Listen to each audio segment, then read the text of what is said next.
Hey fam, quick little video here. I don't know if you saw my UFO video the other day or if you heard the commentary, but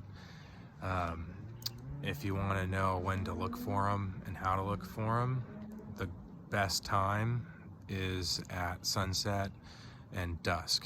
And the reason why that is because of light pollution and the visibility of stars. So the best time to see these craft is when they are lit and close by before the stars start popping into the night sky.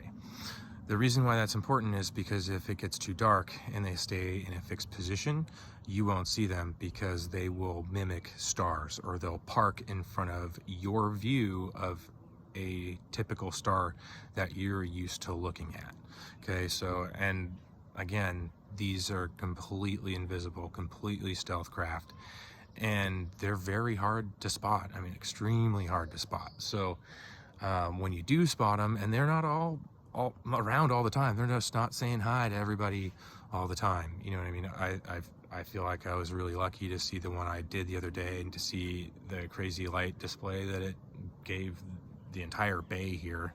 And anyway, I'll just kind of turn that around so you guys can see it. But it was just right up there, and this is the best time to watch. So if you see something bright in the sky and it's not making any sound, it seems to be hovering, or anything like that, you know, this is the best time to do it, because dusk, you won't be seeing stars, and it'll be a lot easier to spot.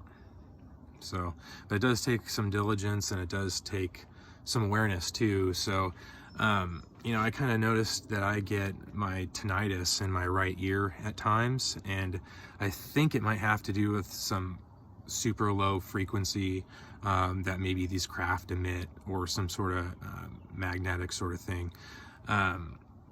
It's kind of interesting, stuff that makes like the hair on the back of your arms crawl, stand up, gives you goosebumps. It's kind of a little freaky. I mean, people are kind of scared to talk about this stuff. I'm not, because I experienced this shit.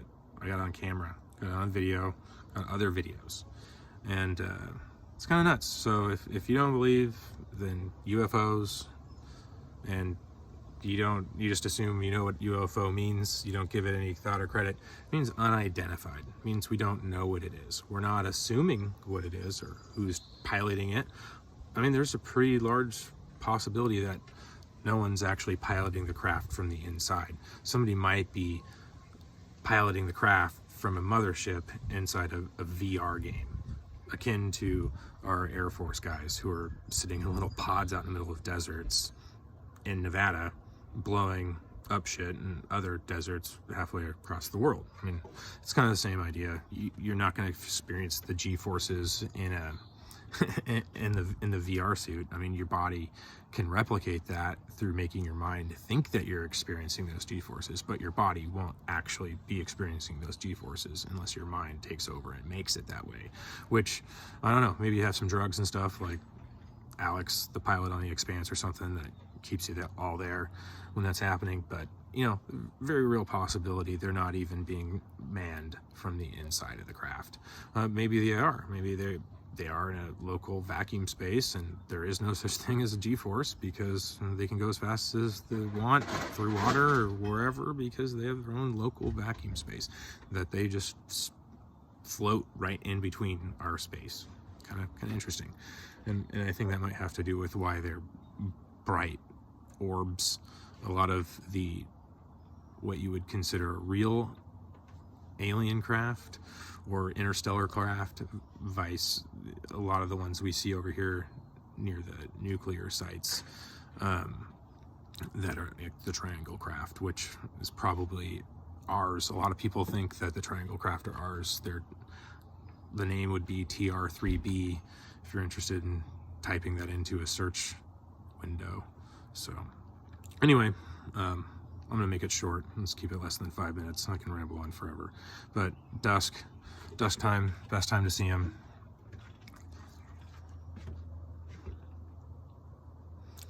And especially at the horizon too. If you have a nice shot to a horizon with something that can give you a depth of field, you know how far that distance is. So those are the Olympic mountain range, way out there. Okay, the whole Olympic mountain range that divides the Puget Sound from the west coast on the Pacific Ocean in Washington State. So not only have the Cascade Mountain Range, which is volcanic, where Seattle is on the east side of the Puget Sound, over on the peninsula on the west side of the Puget Sound and westward from that is the Olympic Mountain Range. It's a non-volcanic mountain range. It's a collision range, essentially, plate tectonic collision range. But we know how far that is from here. So anything that we see from here and how fast it takes to disappear beyond the mountain range or behind the mountain range, we can kind of estimate speed, and we can see all the jets and all the helicopters and all the airplanes going by, because again, we have 2 nuclear bases, and aircraft carriers, and an airport that my buddy actually did video a UFO from, just like mine, but in broad daylight. I'll try and share that. I'll try and get that video from him and put it on the YouTube page. But anyway, guys, have a good night. I'm gonna see if I can catch one for you. All right, ciao.